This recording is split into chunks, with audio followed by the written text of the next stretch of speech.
وإذا سمعوا ما أنزل إلى الرسول ترى أعينهم تفيض من الدمع مما عرفوا من الحق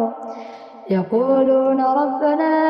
آمنا فاكتبنا مع الشاهدين وما لنا لا نؤمن بالله وما جاءنا من الحق ونطمع أن يدخلنا ربنا مع القوم الصالحين فأثابهم الله بما قالوا جنات تجري من تحتها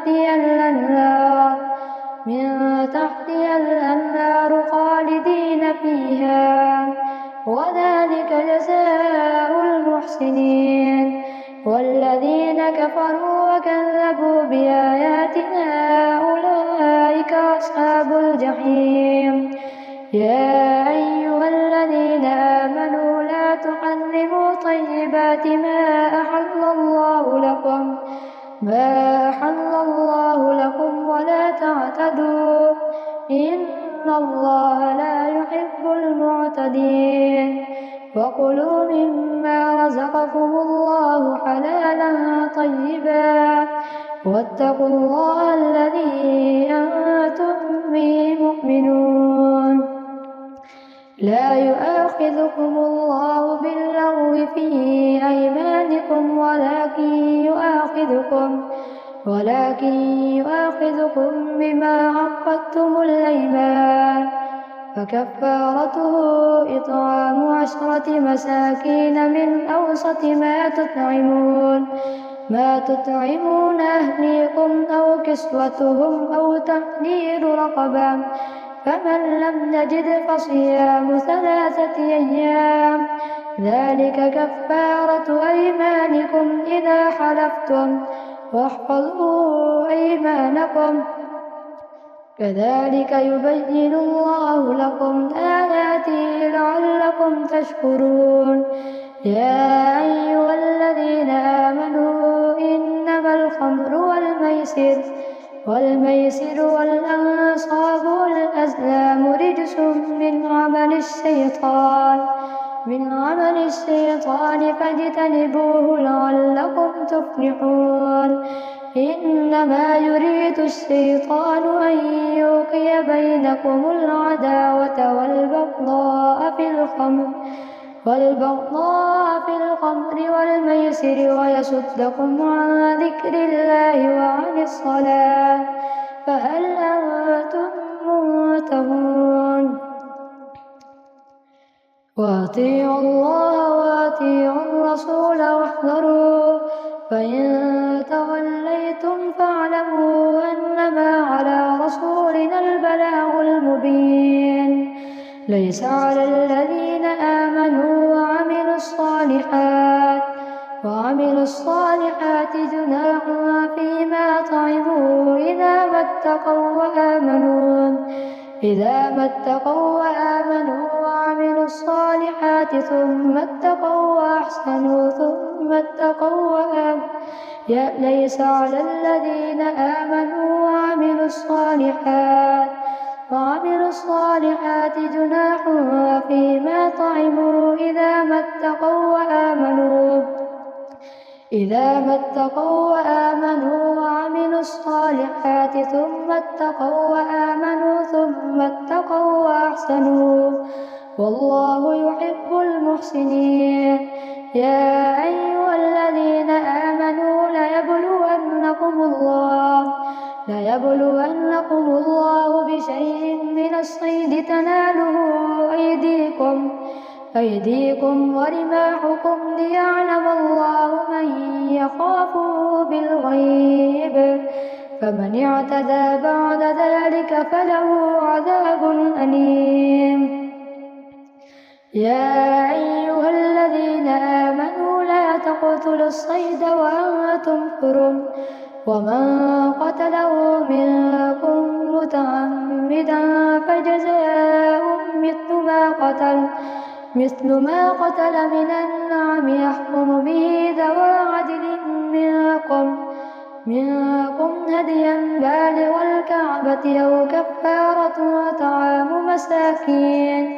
مساكين أو عدل ذلك صياما ليذوق وبال أمره. عفى الله عما سلف ومن عاد فينتقم الله منه والله عزيز ذو انتقام.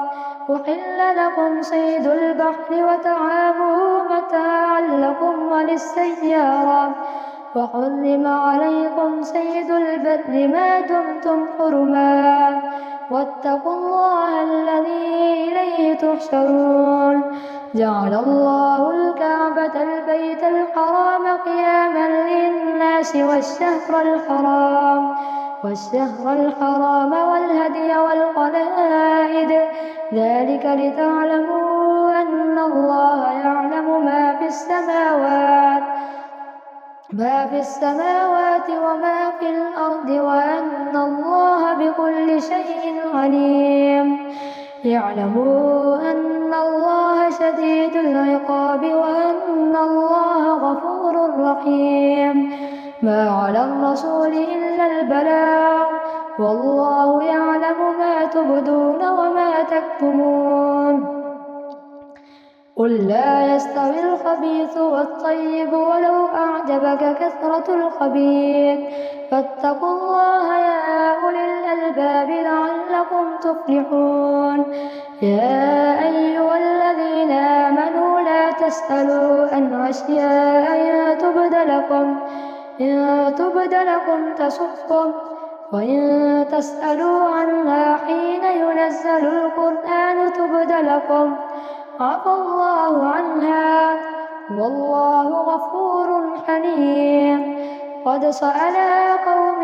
من قبلكم ثم أصبحوا بها كافرين.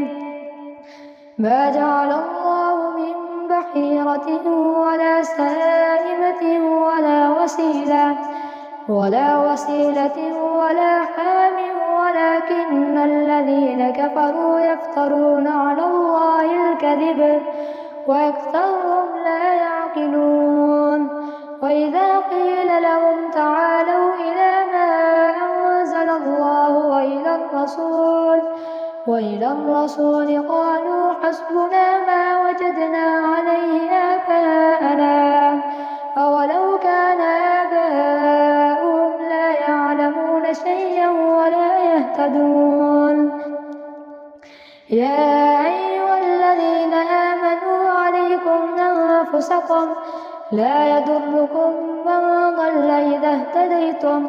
إلى الله مرجعكم جميعا فينبئكم بما كنتم تعملون. يا أيها الذين آمنوا شهادة بينكم إذا حضر أحدكم الموت حين الوصية اثنان ذوى عدل منكم أو آخران من غيركم إن أنتم ضربتم في الأرض فأصابتكم مصيبة الموت تحبسونهما من بعد الصلاة فيقسمان بالله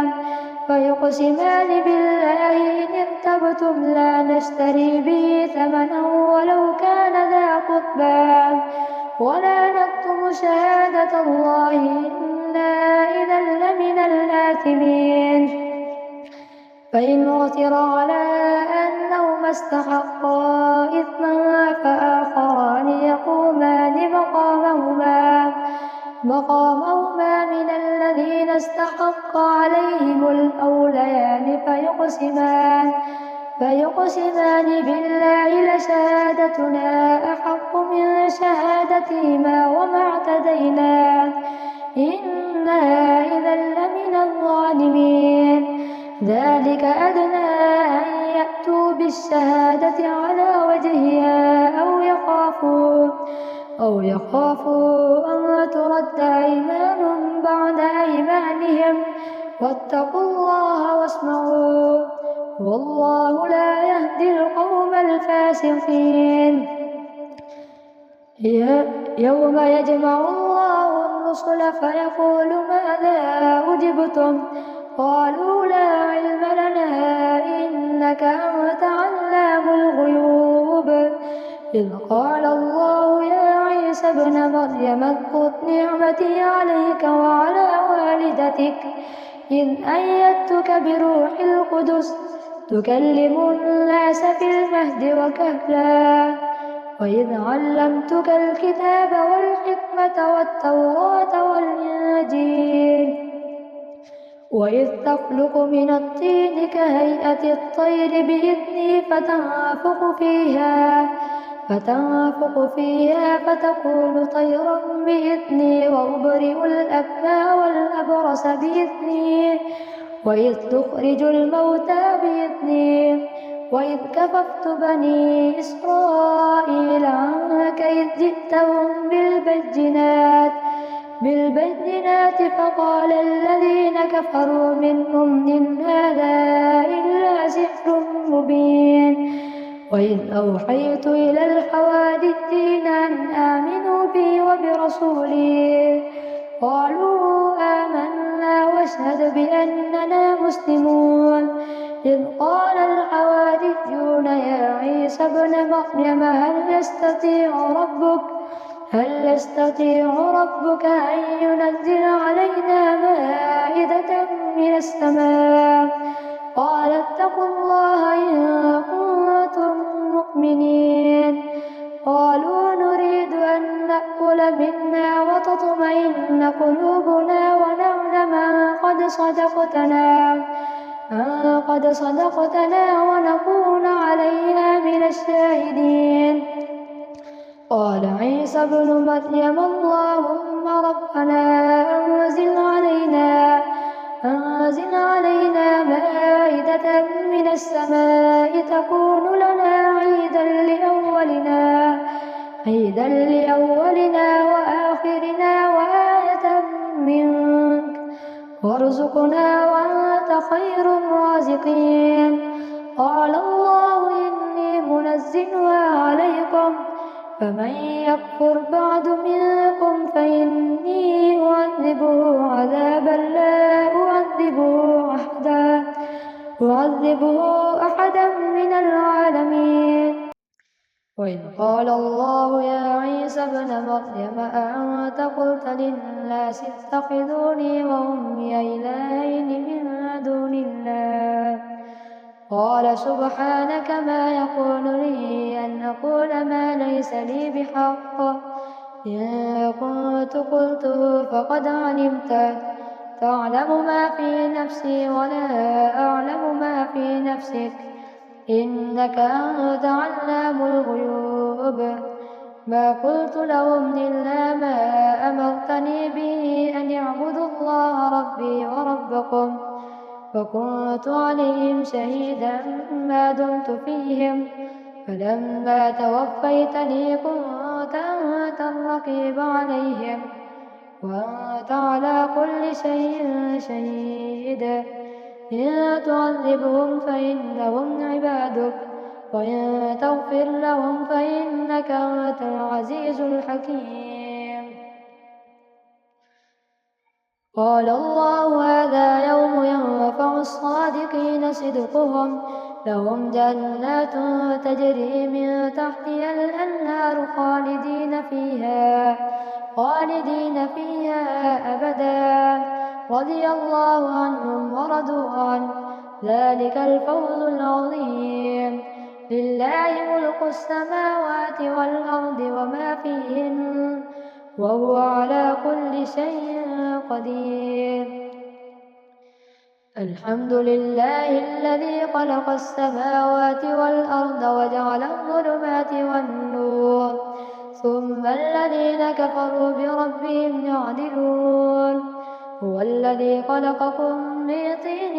ثم قضى أجلا وأجل مسمى عنده ثم أنتم تمترون. وهو الله في السماوات وفي الأرض يعلم سركم وجهركم ويعلم ما تكسبون. وما تأتيهم من آية من آيات ربهم إلا كانوا عنها معرضين. فقد كذبوا بالحق لما جاءهم فسوف يأتيهم أنباء ما كانوا به يستهزئون ألم يروا كم أهلكنا من قبلهم من قرن مكناهم في الأرض ما لم نمكن لكم وأرسلنا السماء عليهم مدرارا وجعلنا الأنهار تجري من تحتهم فأهلكناهم بذنوبهم وأنشأنا من بعدهم قرنا آخرين ولو نزلنا عليك كتابا في قرطاس فلمسوه بأيديهم لقال الذين كفروا إن هذا إلا سحر مبين وقالوا لولا أنزل عليه ملك ولو أنزلنا ملكا لقضي الأمر ثم لا ينظرون ولو جعلناه ملكا لجعلناه رجلا وللبسنا عليهم ما يلبسون ولقد استهزئ برسل من قبلك فحاق بالذين سخروا منهم ما كانوا به يستهزئون قل سيروا في الأرض ثم انظروا كيف كان عاقبة المكذبين قل لمن ما في السماوات والأرض قل لله كتب على نفسه الرحمة ليجمعنكم إلى يوم القيامة لا ريب فيه الذين خسروا أنفسهم فهم لا يؤمنون وله ما سكن في الليل والنهار وهو السميع العليم قل أغير الله يتخذ وليا فاطر السماوات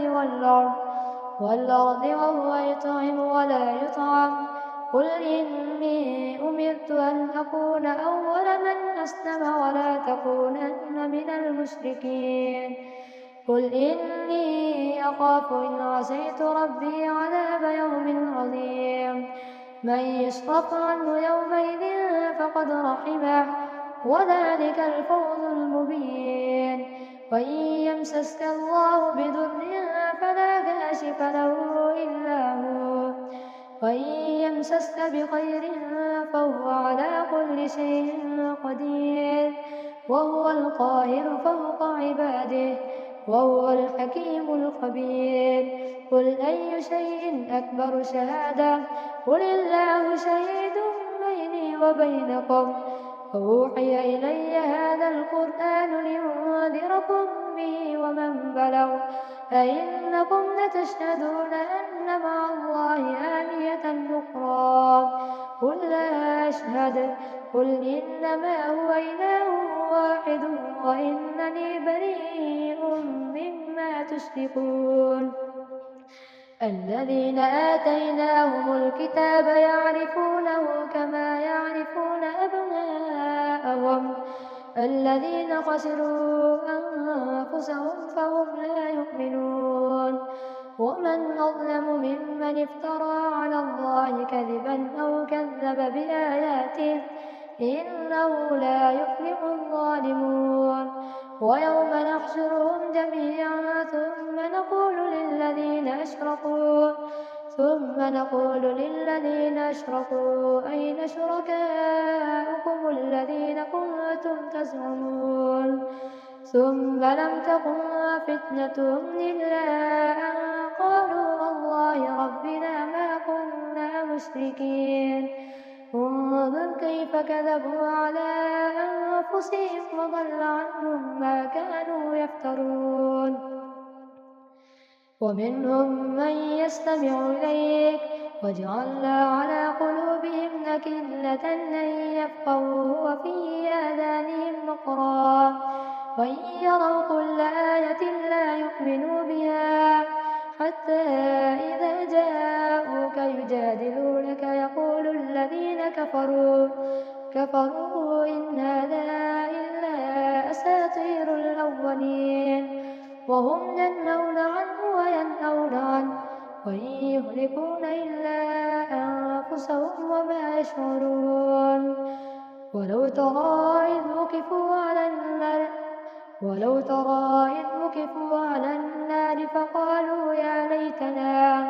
فقالوا يا ليتنا نرد ولا نكذب بآيات ربنا ونكون من المؤمنين بل بدا لهم ما كانوا يخفون من قبل ولو ردوا لعادوا لما نهوا عنه وإنهم لكاذبون وقالوا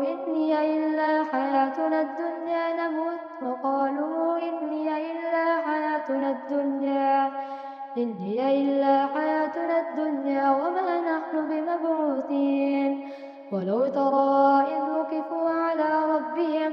قال أليس هذا بالحق قالوا بلى وربنا قال فذوقوا العذاب بما كنتم تكفرون قد خسر الذين كذبوا بلقاء الله حتى إذا جاءتهم الساعة بغتة قالوا يا حسرتنا على ما فرطنا فيها وهم يحملون أوزارهم على ظهورهم ألا ساء ما يزرون وما الحياة الدنيا إلا لعب وله وللدار الآخرة خير للذين يتقون أفلا تعقلون قد نعلم إنه ليحزنك الذي يقولون فإنهم لا يكذبونك ولكن الظالمين بآيات الله يجحدون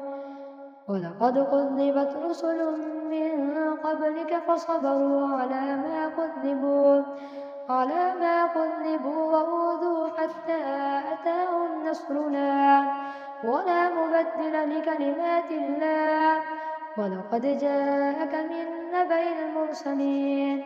وإن كان كبر عليك إعراضهم فإن استطعت أن تبتغي نفقا في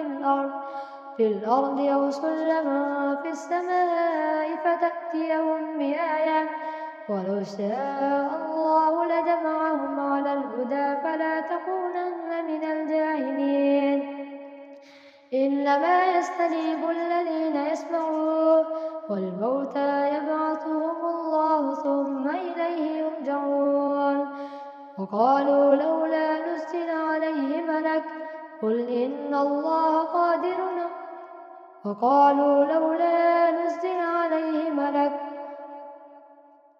إنما يستجيب الذين يسمعون والموتى يبعثهم الله ثم إليه يرجعون وقالوا